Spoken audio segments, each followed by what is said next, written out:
Hello, everyone, and welcome back to AVGL Championship Playoffs. I'm Astrogation, joined by my co-caster Paula. Hello.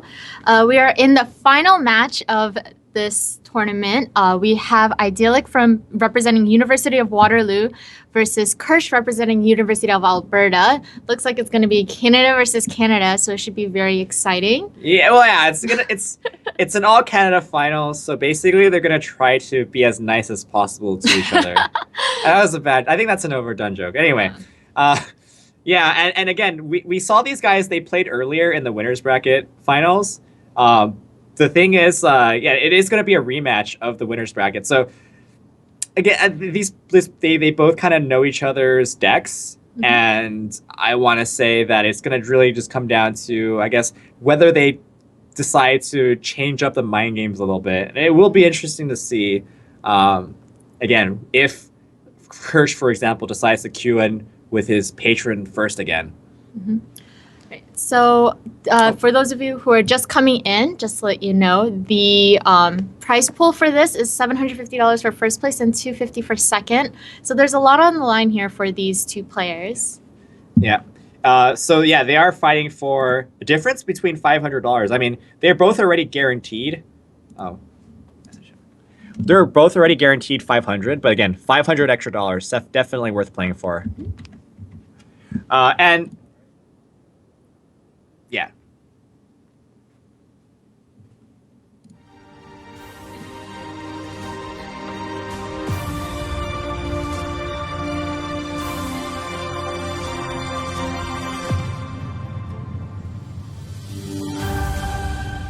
All right, and welcome back to the game. We're still on the mulligan, actually. So Kirsch is going to be leading with Rogue this time, so he switched away from Patron, but still, actually, Idyllic is pretty smart lead here. He's going to continue leading with Warrior. I think Idyllic realizes that Warrior is his best lead just because it's favored against both Patron and Rogue. I'm afraid I'm going to need you to clarify a little bit more on that, because in my opinion, just because that he is so favored against Patron and Rogue, I can see it more so on Kirsch's side. I would almost be glad to see Control Warrior just to get it out of the way, because Idyllic won't be able to use it anymore. So could you just go for, explain a little bit more why seeing the Control Warrior first is really good for Idyllic? Well, I mean, he just gets the win out of his way, right? So it's Conquest. You basically need to win with all your decks. If you can get an easy win with one of your decks, I mean, that's the whole that's just exciting for you. Mm-hmm. So Idyllic should be pretty happy that he's getting a favored matchup. Kirsch, I guess if Kirsch was anticipating a Warrior lead again, I mean, I don't know. The thing is, I guess, yeah, again, we were talking about how maybe if he led with Druid first, maybe it might have been his best chance to not let the Warrior get a free win and get an easier win on his Druid instead. So definitely a couple of things to think about during the mulligan, but it turned out that still Idyllic did get the advantage going into the first game. Mm-hmm.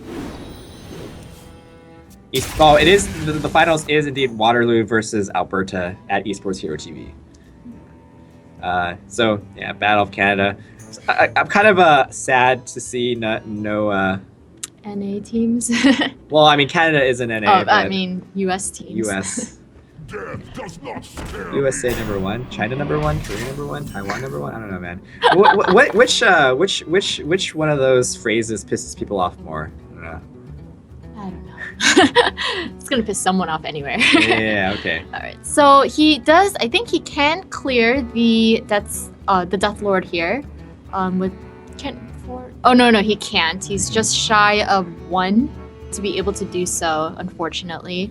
Well, he can, but it would involve him backstabbing and using a Tinker, and that's like very not resource efficient. I would say that Drake is probably his best bet here.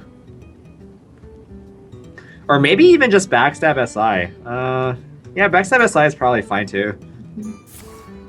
I don't think I have a preference to either of these. The coin is nice to save as either an activator for Tinkers or so you can sprint on turn 6.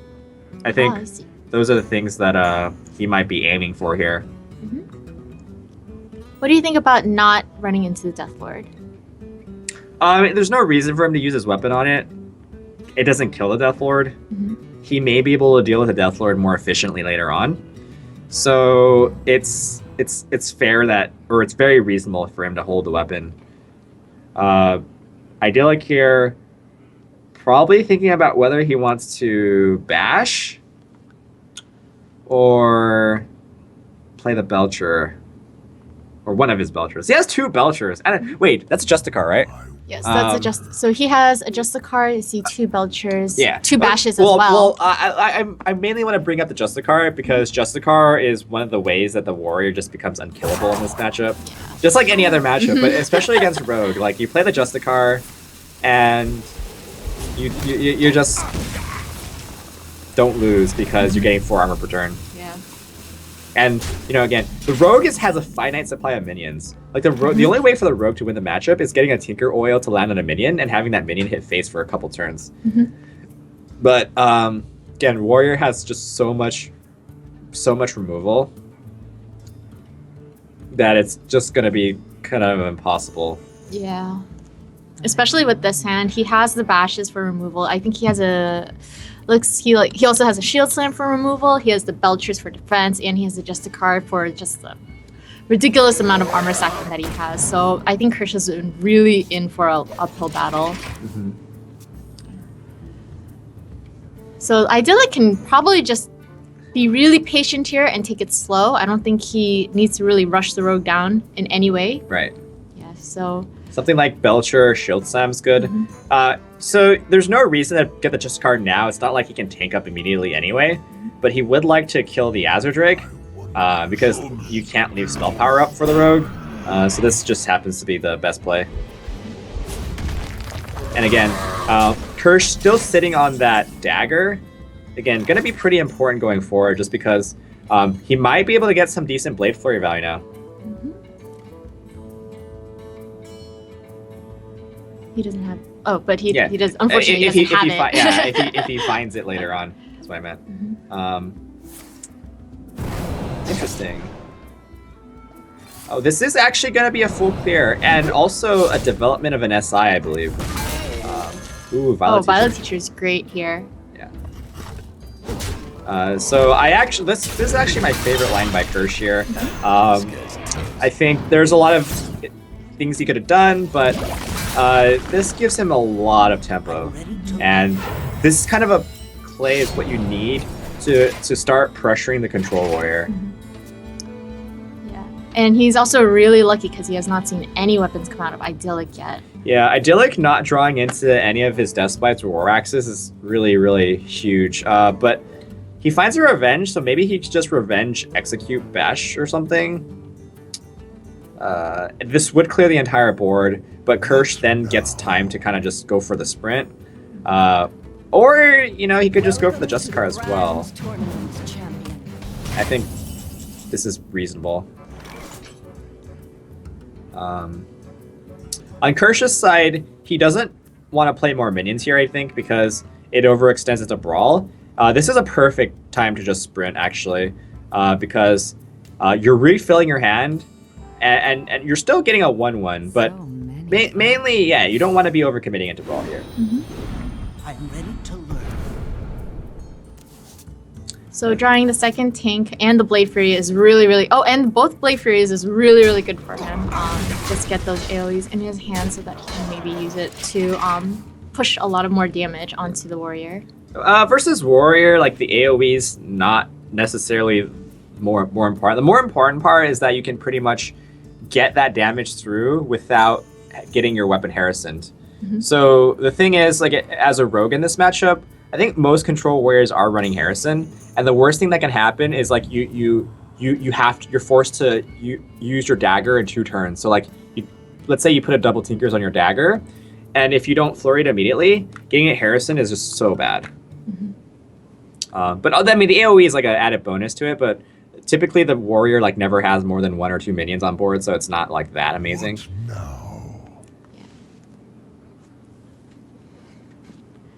All right, so Idyllic has not too many options here. None of his removal here is like does anything really huge. He might just, it looks like he's going to go for the revenge execute play just to get that Violet Teacher out of the way and develop the Belcher. Yeah, revenge execute is a very, very clean line here. And again, the warrior just needs to not let the rogue get minions to stick and do repetitive damage. Kirsch can kind of just develop 2 shredders here, but again, the shredders are staring down a Belcher wall, so I think Kirsch would like to see a sap, but doesn't have one in hand immediately. I think the double shredder here is okay. It's not the best, but I mean they're both really sticky minions. And then he can look for more options the turn after, with prep and sprint. Yeah. So the thing is, like, he still has a second sprint in his hand, and the way you get value from that sprint is you can't sprint immediately because then you do overdraw. So you kind of need to empty out your hand as fast as possible so you can get that other sprint going. So, and Idyllic has finally drawn into his first weapon. He gets his Death Spite, which is most likely going to be equipped and coming down right on the right on the shredder. Yeah, I want to see a bash first because what this allows him to do is the Death Spite can then deal with a Millhouse Mana Storm or a Totem Golem immediately, and that's like worst case scenario, but still. There's no reason to tank the first half of the Belcher with a Death Spite because the first half of the Belcher or the first half of the Shredder is oh, maybe he just goes all face here. Oh, bash to the face. Oh, what a guy. So he's going for the Grimash lethal the turn after. Yeah. Because he knows pretty much that there's like the rogue can't do 40 damage. well, I like this. The reason I like this play a lot is because Idyllic's hand is getting empty, right? Idyllic hasn't gotten any card draw this entire game, and he didn't have his weapons early on, so that he couldn't kind of go for like I guess you could say value, right? Because typically the weapons are what gives a warrior value in the early game, and the thing is when you're using removals to trade 1-for-1 for whatever you're removing, it's not the best. And Idyllic just didn't get any value early on, so he's really short on cards. And then remember the Rogue ended up getting a sprint, and it still has another sprint. So Rogue has really good ways of refilling the hand. So it's actually the pressure's on the Control Warrior here to actually go for a kill relatively soon. I don't think he's one off, right? It's 4 plus 10, yeah. So he's one off. So I feel like that was a really good play by Kirsch. Just really like amazing, and really lucky that his Tinker Oil landed on a shredder. Yeah. So he might have ordered it wrong because I think there was a play that he could, or the ordering he could have done could have made it guaranteed land on a shredder. Yeah, because he did have a prep. So if he prepped Tinkered Oiled first, it guaranteed it, and he could have played the Earthen Ring afterwards. But that's okay. So I think Idyllic here can't go for the lethal anymore. Nope. He's gonna have to. He's gonna have to probably like BGH the. I think we also see a Shield Slam up there. Yeah, there's a Shield Slam, but I think like BGH Belcher tank up is probably okay. Looks like he's not going to use the BGH. The thing is, though, I don't know what. This kind of confuses me because I don't know what else you're hoping to BGH in this matchup. The BGH would have been really good. It's also, especially hiding behind the Belcher, it's just 4 extra damage. Yeah. That could have given him lethal the turn afterwards. Right, exactly. Kirsch didn't draw anything like heal bot. So yeah, I'm a bit confused. But at the end of the day, though, Kirsch is gonna keep piling on the pressure. Unfortunate. Well, yeah. This flurry is gonna go through. I don't know if this was like the best way to possibly do it, but he's probably gonna trade him with the Earthen Ring, and then the Shredder is just gonna keep going face. And Kirsch is in a good spot here. Yeah, and Idyllic is still 1 off lethal. So, do you think So Idyllic is looking at this. He knows Kirsch has 1 card. He is staring at 12 damage, so Kirsch is just short by 3. Yeah. Which is pretty easy to find. Well, the thing is, you're gonna swing with your Death Spite anyway, so it's gonna clear out the Blood Mage Thanos. Yeah. The Blood Mage Thanos, for all intents and purposes, isn't a 4/1. It's just not a card that is going to be on the board. Yeah. You know, it might just be correct for Kirsch for Idyllic to just go face with Grimash and Death Spite. Grom here. Well, I mean, the Death Spite could decide to not go face. And actually, and you know what? He would be able to have lethal with either another weapon draw or like another bash. So you know what? I think in a position like this, I'm just like, F it, go face. What are you scared of? Me. It is a shredder. There may be a lot of things to be scared of, but So he does go a little bit conservative. Oh my goodness. And oh my goodness. So he draws the big game hunter. And he draws, that was pretty much the best that Kirsch could get from it. yeah. I mean, he was running BGH, so he could have sprinted into it, but Yeah. at this stage, I think you just go for sprint BGH. Exactly.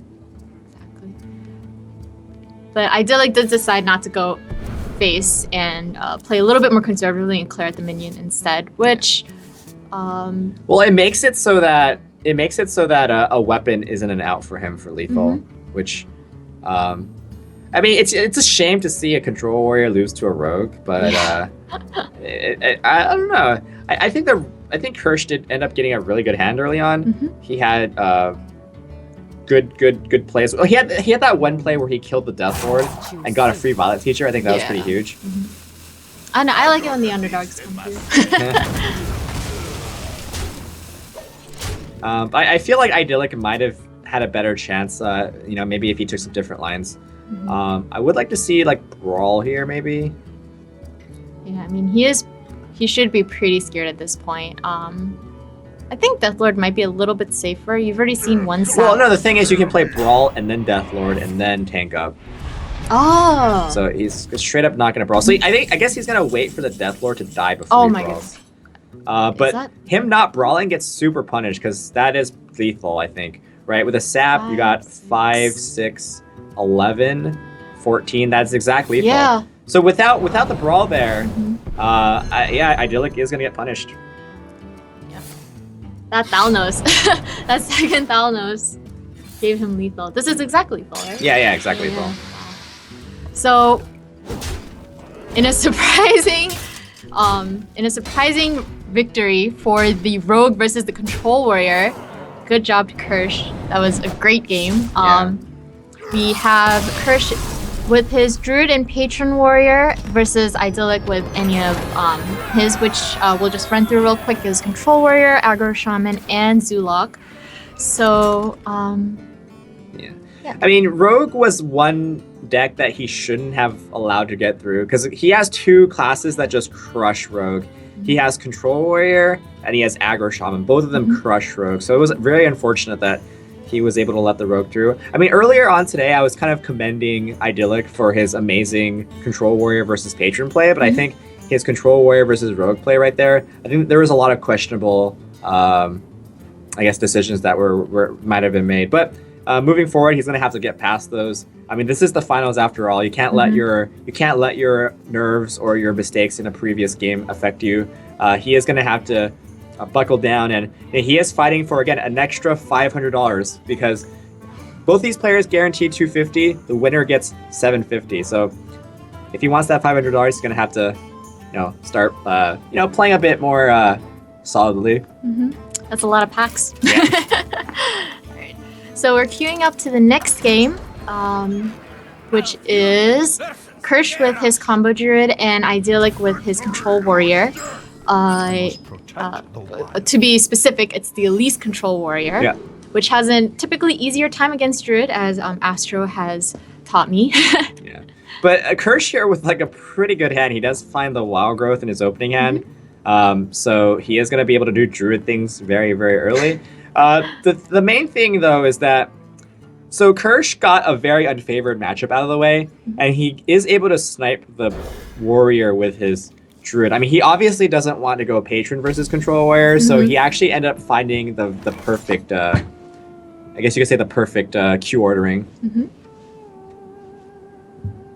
And Kirsch has a great curve here. Living Roots on 1, Wild Growth on 2, Shredder on 3, then, just Druid things. Just Druid things. Yeah, things are looking like really bad for Idyllic, I think. Idyllic's gonna have to. I mean, if Idyllic drops this game, he's gonna have to reverse sweep Patron Warrior, which he did last time. Mm-hmm. But I don't think it's gonna be as easy this time. I think last time he was a bit more fortunate. Mm-hmm. But again, Kirsch did show some shakiness in Yeah. regards to the Patron Warrior. So anything is possible. Especially in that Patron versus Zoo game. Yeah. So I mean, anything is possible. But you know, if Kirsch takes a quick 2-0 lead, it's got to do wonders for his confidence and just gives him a huge buffer. Mm-hmm. So there's nothing that Kirsch can do about this Acolyte to deny it from getting extra draws. So Idyllic's actually in a pretty decent spot here because this Acolyte is going to be guaranteeing itself at least 2 draws. And then we're probably going to see the Death Lord coming down, which he can't actually deal with at the moment with whatever's on the board. So it's a pretty good play for him. Yeah. And actually, in response to this, I wonder if Kirsch just decides to charge out the Druid Claw. I think it'd be really reasonable. I agree. I think I like charging out the Druid of the Claw here. Because if you taunt it, you leave it vulnerable to execute. I was gonna talk. Just execute. Just execute. Yeah. It's impossible to shield slam it. I guess not impossible, but basically you trade in the Acolyte and you execute. That's what you're vulnerable to. So he doesn't charge it out. Oh. Okay. Which is very reasonable as well. I mean, not everybody has the fortitude to charge out of the Claw. Yeah. But I feel like against the Control Warrior is where you really want to start seeing like Druid of the Claw being charged out, just because Control Warriors have so much removal. Well, there's instances where you don't want to charge it out because you don't want it to die to a Death Spite. But in this case, you're getting immediate value from it, right? And also, the best time to pop the Death Lord is right now because you saw Idyllic already use his coin, and so he can't coin Brawl. And so getting that extra minion on board that can't get brawled immediately is so huge. But another thing that taunting this up does, I suppose, is it denies his Acolyte from being able to farm the other 1/1. But still, I think as a Druid, I think the aggressive lines are usually better. Looks like Idyllic is going to start this turn by possibly just Slam, Revenge. Ooh, I kind of like this. And then Pass. Would you have traded in? No, I think there's no reason to trade in here. Just make your opponent do it for you. Kirsch can get 2 value trades here. I highly doubt that he's going to play the Force of Nature, though. Yeah. It just doesn't get enough value here. So it's too bad that he only votes for. Oh my goodness, free Azure though. Yeah, free Azure, but actually, you kind of want the card draw. Well, I was gonna say that, but if you look at Kirsch's hand, he does have 2 Ancient Allures in his hand, so that's already enough card draw. Yeah. In fact, 2 Ancient Allures is pretty much how the Druid wins the matchup because they just get. But at the same time, 3 draws from Acolyte is how the Warrior wins the matchup. So both of these players have gotten like really should be happy with the results of so far. Just 3 draw Acolyte versus both lures being drawn for Kirsch. Like I don't know, and also of course Kirsch here has extreme control of the board. What do you think the play is for Idyllic here? I'm having a little trouble seeing, but it looks like he wants to go for Revenge plus Bash. I thought like Brawl was okay too because you're probably against Druid. You're not gonna get great brawls, so if you can brawl like 3 minions, it's like usually okay. Paula is a real winner here. Yeah, Paula is a winner. Anyway, yeah. Okay, so Kirsch is gonna go ahead and play that lore, draw some cards, and he does find a Savage Roar as well. So he does have the full combo in hand now. So Idyllic is gonna have to kind of respect that and navigate around it. But he does have a lot of interesting plays for this couple of turns. I think he might want to just play the Justicar out now. But the thing is, he wants to play the Maiden next turn in combination with the Shield Slam. Maybe he plays a Death Spite this turn, actually. Yeah, that's very reasonable. Yeah, so the thing is, if you play Justicar, you can't get immediate value from it, and the 3-1 trades up into it, so it's really, really bad. He was hovering over it, so he was thinking about it, but he decided it was not the play to go. He probably wants to play Justicar on either turn 8 or turn 10. Those are like the sweet spots, because on turn 8, you get to get tank up immediately, and in turn 10, you get to armor up and also tank up. But Idyllix, turn 8 is already probably going to be filled by the Grommash, so it's going to be really hard to find time to play all of it. So at this point, he's seen both Ancient of Lures. He can pretty much, it's approaching turn 9. He knows he's on a clock, I think. Yeah. I think the best turn for him here is to remove one of the lures and play the Belcher. No, I think the Belcher is pretty bad here because the lore contests it very well. In fact, you simply just need to play the Maiden because the Maiden allows you to shield slam. Oh yeah, And that's right. which is much better than the Belcher. You don't want to be playing Belchers into other 5 attack minions. Pro tip. Okay, This is why you're the real winner. You're learning all these pro tips. I know, for free. You can too at gamersensei.com. That's a great point. All right, so Kirsch has so many. This is more cards than you're used to having in Druid, I think. But I like the boom here. I like the boom Darnassus line. It's very basic caveman. Just play your boom and play the other minion that glows green. That's green. So, but I mean, most of the time the caveman play is the right play. So, definitely just goes for that. Now we see ourselves having I think this is a better Brawl. This is a good Brawl turn, I'd say. Better, probably even better than the one he had earlier. But I can't imagine not brawling here. And also, does Brawl give him anything? So he also has the War Axe, which, I mean, if the Darnassus lives, that's great. Yeah, the Darnassus lives is great. The worst case scenario is the boom lives, because the thing about boom living is that the boom bots are gonna blow up in Idyllix's face, so he won't be able to shield slam the boom. Oh. If the boom bots didn't do any damage, which isn't possible because they do at least 1 damage, then Idyllic would have otherwise been able to armor up and shield slam in case the boom did live. But there's basically now a 1 in 5 chance that Idyllic just loses the game here if he brawls. So it looks like he's really going for the Brawl play here, or looks like he is. Hopefully he can get everything that he planned afterwards done on time. Yeah. The animation takes pretty long, so in the end, a Boombot does survive. But he is actually just going to be dead to combo here. Yep. And Kirsch takes game number 2. Yep. Yeah.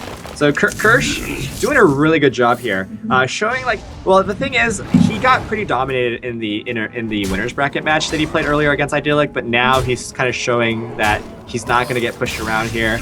He is going to take a 2-0 lead. Idyllic's Control Warrior showing a lot of holes.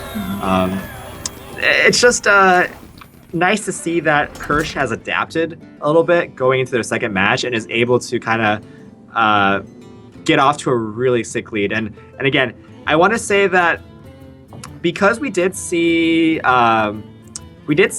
Idyllic pick on Kirsch's Patron Warrior in the last series. I mean, it's still possible that he just sweeps the Patron Warrior, but I want to say my at this point, you just can't help but deny that the Kirsch is just going to be winning this like a huge percentage of the time. Yeah, and also if you think about it, I mean, he went all the way through the losers bracket and he had to win with all of them. So maybe we can just chalk up the first match to nerves, possibly. Sure. well, the thing is, Kirsch made it to the end of Kirsch only had to play 1 losers bracket match, and so he actually didn't have to work that hard through the losers bracket. So maybe it was just the fact that I don't know. It also you're right. It could have been nerves. But Idyllic is going to get the matchup that he wants, which is Control Warrior versus Patron. But Kirsch keeping that Harrison Jones tech in his starting hand. Pizza HS says Astro so dreaming, dude. Pizza, you're more dreamy, and also hashtag Weeb Life. All right. yeah, I do like here. He does have a lot of removal. He has 2 brawls. So if patrons are made ever, they're gonna be unmade. I think Kirsch is kind of here for an up. Kind of has to go through a very, very uphill battle if he wants to try to just 3-0 idyllic. Yeah. Right, so he goes ahead and goes with the Acolyte of Pain. Yeah. I guess he was considering maybe enraging it, but I think he wants to maybe save it for patron. Idyllic is going to go ahead and bash the Acolyte to make sure it only gets 1 draw.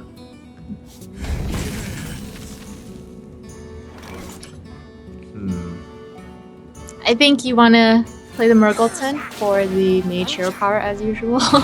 Is there any other one? I mean, let's pretend that the Mage Hero Power wasn't in there. What other hero powers are you looking for? In this matchup, tap is extremely important because you need to get a lot of resources. Basically, the only way for Patron to win this matchup is by like drawing their entire deck while the control warrior's only drawn like 12, 13 cards. So the thing is, if you can play all of your cards, draw your entire deck by like basically turn 12 or so, and it's possible because of Battle Rage. Cards like Battle Rage and maybe tap allow you to do that. That's the way you win the matchup. So a Warlock hero power extremely valuable, but of course, in that series of discovers, or in that particular discover, Mage hero power was the best one. So he is going to go ahead and take that, and he does find himself 2 more Interrage, or another Interrage, so he will be able to make 3 patrons if he wants to on turn 5. But he probably won't want to, because I think he's going to be a little bit more wary. Maybe he does go for it, but he should definitely keep in mind just be a little bit wary. I don't think I would have gone with the second Interrage. I think 1 would have been just fine. Yeah, the second Interrage might be a little bit more overcommitted. He actually hasn't played it yet, so I like to see he's showing some pause here. The main thing again is that your opponent is control warrior and he knows that you're patrons. So like Brough is a card that they would just keep in their opening hand.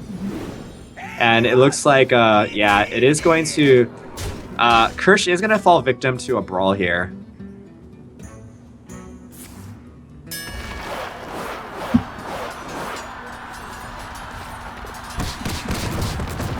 And well, he gets a fresh patron. Unfortunately, I mean, if he kept that second Interrage, you could have had a little bit more value.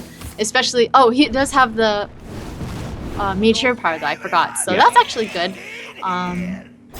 So he could. I mean, but even then, like I think saving that second Interrage would have really made a difference, especially after seeing 1 Brawl. I mean, he doesn't know that there's a second Brawl in Idyllic's hand, but like just to be able to repopulate the board so quickly afterwards, I think would have been really, really helpful for him. Yeah, but actually, Idyllic now in a pretty awkward spot. I almost want to say that you just play Justicar here. You just ignore the stuff for a turn. Because it's not like you can really, I guess Bash Execute deals with all the patrons immediately, but what's stopping your opponent from just doing, because like I guess this play this is good if you make the read that your opponent doesn't have the second patron in hand, but as we do see, Kirsch does have the second patron in hand, so he's basically going to set up the same exact board as last turn,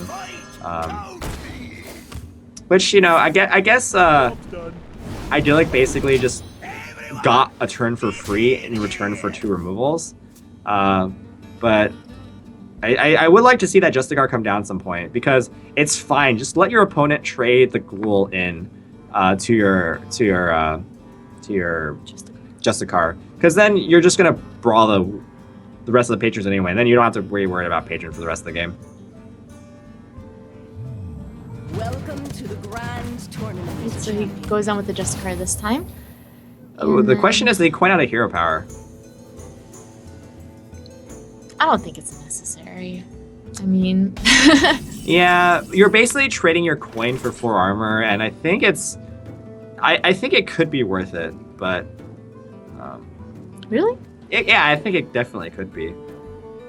Kirsch deciding not to really commit too much to the board here. He could have played the Grom and like just used it to start pushing 10 damage, but completely unnecessary. You can finish off the Justicar with the hero power as well. 4 patrons is pretty much enough here.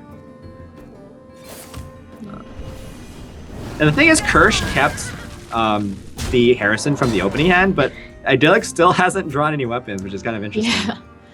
Yeah. So next turn, he's looking. Oh, okay. So the second Brawl comes out. He doesn't really have. I think the only way he can deal with the remaining patron is Shield, armor up, shield slam. Yeah. So we know that all the both patrons are gone. Yeah. The one Frothing Berserker is gone. Yeah.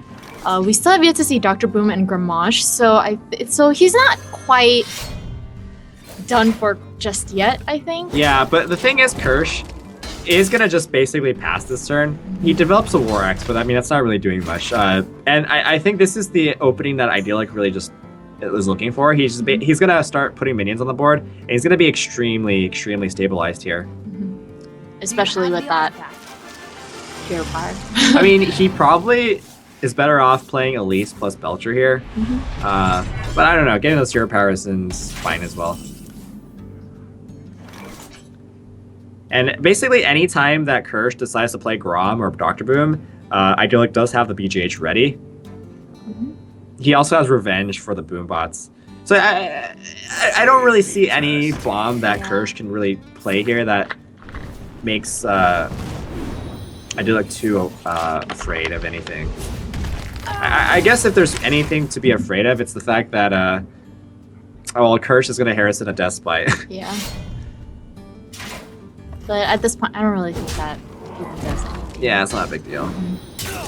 I mean, the thing is, if he was going to play a Belch... Okay, he can coin out a hero power here. I suppose he will. Alright, he does. I mean, yeah, a lot of times it is... Because the new controller, doesn't have any threats. So you never have to be afraid of not having enough mana to do everything you want in a turn. And if you're not afraid of not having enough mana, then simply throwing away the coin for 4 armor is often just good. And off of the Harrison Jones draw, Kirsch does find an execute, but he obviously won't be using it here, as he can simply use his weapon as well as his mage hero power to clear off the rest of the Belcher. So Idyllic draws into... He can deal with the Harrison quite easily with the War Axe. He's still... I mean, his hand doesn't seem very... I mean, obviously, all he's going to be doing right now is pure powering. But what he has in his hand, it doesn't seem very useful. He just has 2 Revenges, which aren't going to be the board clear that he wants. But then again, he doesn't, I guess, really need it because we've seen both patrons gone. And I think both Berserkers gone as well. Yeah. So in the central minions. In this instance, literally, you can just sit back until your BGH finds a target. And you can sit back until you're forced to shield snap something. I mean, very likely you're not forced to do any of that. But, like in this case, Idyllic can swing in with his weapon and then BGH. Or actually, Revenge BGH. Yeah, this is a good use of Revenge. I don't know if Revenge is getting any better. So yeah, I like Revenge BGH.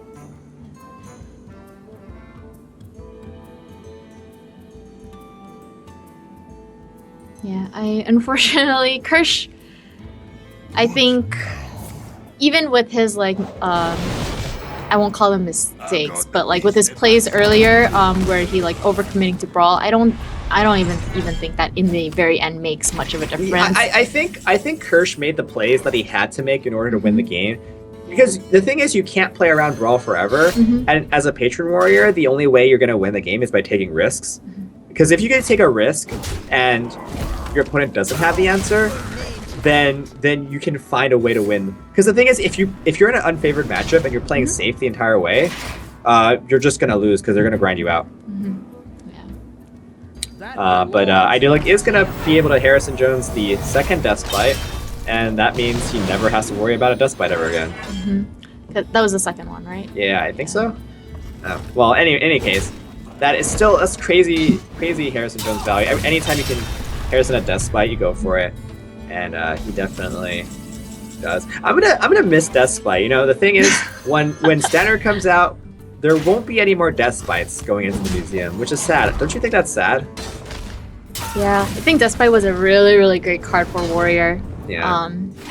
Just in general, it's just so good. So, like, I'm hoping that from the cards that I've seen come out so far, the sneak peeks of what is this expression from? The Whispers of the Old Yeah. Gods. I haven't really seen like a replacement for it. Yeah. I mean, we did see one weapon, which was Yeah, a warrior might get another weapon that's good, but I'm excited about some of the shaman cards. Some of the shaman cards make me like really happy. oh, like which one? There's one that's the cost. It's a 6 mana 5/5, but the cost is reduced for each totem you summoned. Oh wow. And then there's another one that I thought was really good.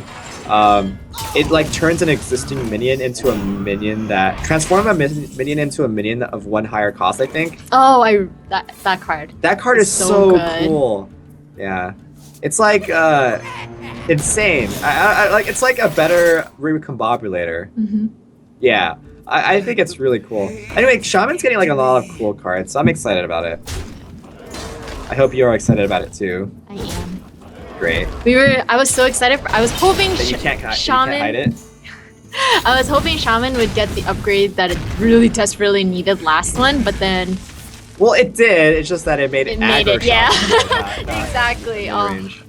that made me sad. There are some people who like are huge. I remember during my like 4th season, I played a lot of mid-range shaman. I had a lot of fun. I got golden shaman before aggro shaman was a thing, so Wow. I can be proud of myself for that. But super excited to see mid-range shaman getting some traction again. And it looks like we've been kind of off topic here, but I mean it was basically Idyllic's game from like turn 8 or something. But yeah, I finally able to grind out the win. Kirsch still again his patron in his matchup earlier against Idyllic, his patron was the weakest link, and we're seeing it once again falling to the control warrior.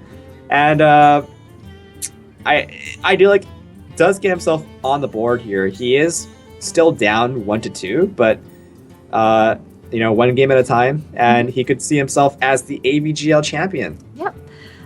So he'll be the 2 classes he has remaining is his Shaman, which is of the aggro variety, and Zulak. So both aggro decks versus Patron. I would think Patron could do well. Yeah. against Patron should be able to get a win versus one of them. I mean, again, the issue earlier was that I think Kirsch maybe made some missteps. Well, actually, the aggro shaman game he couldn't do anything about because I think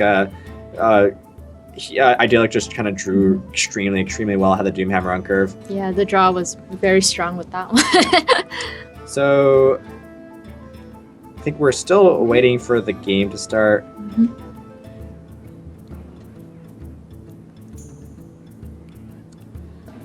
But in any case, yeah, Kirsch still at match point here. Only needs to win one more game with his Patron Warrior. And Idyllic with 2. So it looks like he's decided to queue up his Warlock, which we know is the Zulak variety. Oh, we haven't actually seen that's a lot of aggro in this tournament. Not a lot of control. Well, yeah, we did see the Freeze Mage. We also see some players are playing control. We haven't seen any Priest. I think Priest is like it's one of the slowest control decks out there right now. But yeah, the thing is like that's kind of like the thing is Hearthstone in the most recent expansion, just that aggro just keeps getting better and control just gets worse. Except for like a couple cases, like again, control where I think is one of the strongest classes in the game. I wouldn't consider Patron Warrior an aggro deck. I'd classify it as a combo deck. So I mean, I don't think that statement is necessarily true, but Idyllic here, decent start, but Kirsch also decent start. In fact, I think Kirsch just straight up wins because he has Deathspite, Patron, and Whirlwind. And that's if you see those cards in your opening hand against Zoo, I mean you can pretty much count your money already. I mean, let's give Idyllic a chance. Well, yeah, sure. I mean, there's always a chance, but I guess just I kind of already know how things are gonna play out. I've played this matchup from both sides like a lot. Because I was a Patron main for a very long time. The old one or the new one? Both. Oh, okay. So I've played a ton of Patron games and a ton of Zoo games as well. And typically, just if the Patron can kind of get their patrons going on turn 4, or sorry, not turn 4, turn 5, then yeah, it's just way too much. And in this case, the Death Spite's gonna get crazy value, right? The Death Spite Amazing value. on the Whirlwind effect on the second swing is gonna be crazy. And next turn, he can not only patron, but he can patron coin Whirlwind. Yeah. Giving him 4. This is a... I mean, Idyllic just doesn't have enough pressure here. I guess he's just gonna go for Enhanso. I think Enhanso could change things up a It could. bit. I mean, if he taunts up like a 1/1 instead of the Imp Gang boss, Yeah. So he needs the Imp Gang boss to like not get a taunt. no one gets taunt. Ooh, that's good. The Divine Shields are nice, actually. The Divine Shields and the Wind Furies are nice. Maybe you're right. Maybe don't count them out yet, because Idyllic can get power overwhelming from the Peddler, and then simply just... Well, actually, the first Whirlwind is gonna... Never mind. Oh, yeah, because he does Yeah. have 2 Whirlwinds. Yeah, okay. there's 2 Whirlwind effects. So, scratch that. He has no chance. Sorry, Idyllic.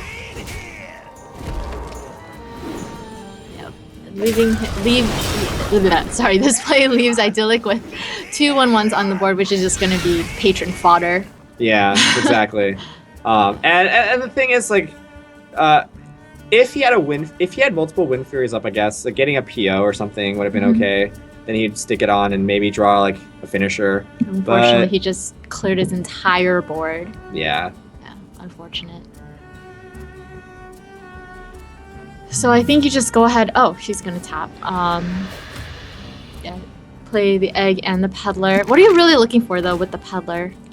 Probably just damage, Soulfire. He doesn't actually even play the Peddler. Yeah, because he doesn't want the patrons to multiply. Yeah. But I mean, I think it's already kind of too late. yeah, Although in this scenario, I want to see Kirsch Battle Rage and try to find an Armor Smith.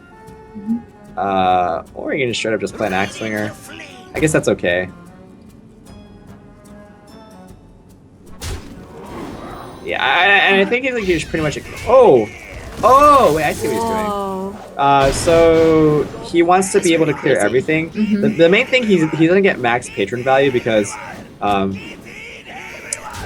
he didn't have enough board space, but it doesn't really matter because Yeah. how does a zoo deal with 4 or 5 patrons and an axe swinger, right?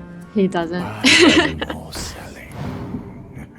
I guess next turn he gets even more battle rage value. I mean, as soon as battle rage hits an armor smith, the game's over. I mean, I think the game's actually already over, but the armor smith would kind of seal the deal. Why do you go? Maybe we actually get to see the axe swinger do some work here. Like this axe swinger Yeah. might just be sleeper OP. Maybe just nobody knows about it. I want to see him play the battle rage here. Quick, Paula, does he have lethal? No. All right, you answered that really fast. I want to say he could have battle rage into it. Like if he gets multiple inner rages, that would have been lethal. So he decided to not. That's kind of interesting. I think he should have just battle rage Battle rage first. if he first, didn't yeah, battle rage. and look for the lethal. Yeah, but- I mean it doesn't matter because he's so far ahead. But I think I pride myself on optimal game mechanics.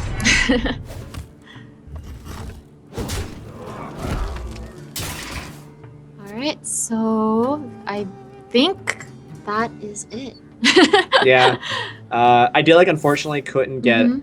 I mean, I think Idyllic was lucky in his first series to get the wins, Zoo versus Patron and Shaman versus Patron. But at the end of the day, Kirsch's lineup wasn't too bad. Actually, Kirsch got lucky in the second series here in the grand finals, getting that rogue through the control warrior. So both players had their luck throughout the tournament. But at the end of the day, it is going to be Kirsch who ends up as the AVGL champion. And he is going to walk away with $750. Good games also played by Idyllic, who gets to walk away with 250. Not too shabby in second place. Yep. So congratulations, you two. Good job on your wonderful plays. There were some really great games that we saw. And if you rewatch the VOD and you kind of go over kind of my comments, don't take any offense to it. I mean, I really think you guys did an amazing job. But there is always improvements to be made. With players. So be sure to kind of Take it with a grain of salt. take it. Yeah, I mean, I just being a commentator and trying to point out what's going on. But anyway, congratulations once again. It was a pleasure casting with you today, Paula. Thank you. It was very, very much a pleasure casting with you. I learned a lot, Awesome. and we're gonna go into our sponsors. If you guys want to Yeah. learn a lot with Hearthstone, go ahead and give Gamer Sensei, just gamersensei.com, I believe. Yeah, and you can sign up for coaching with some of the best Hearthstone players on the scene. Who are some of the players that you can get coaching from? Well, I mean, most of our list, we have Muzzy, and we also have Racy from Vicious Syndicate.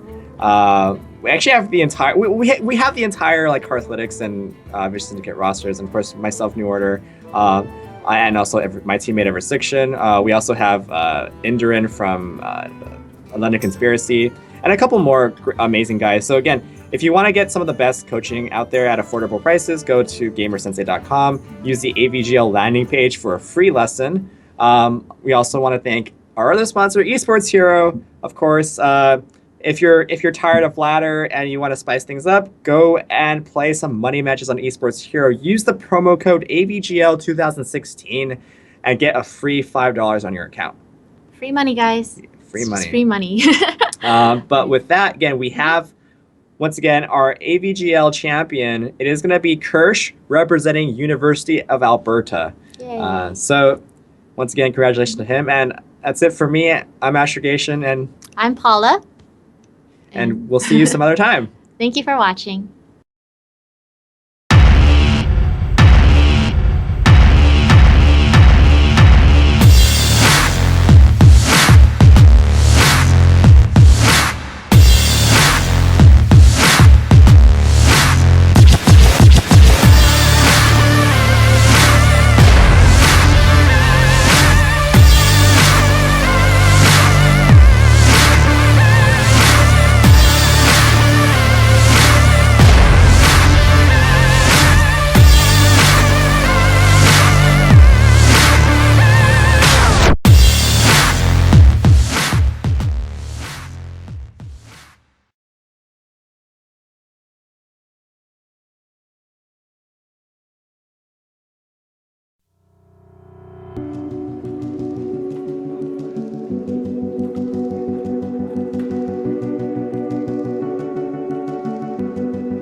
You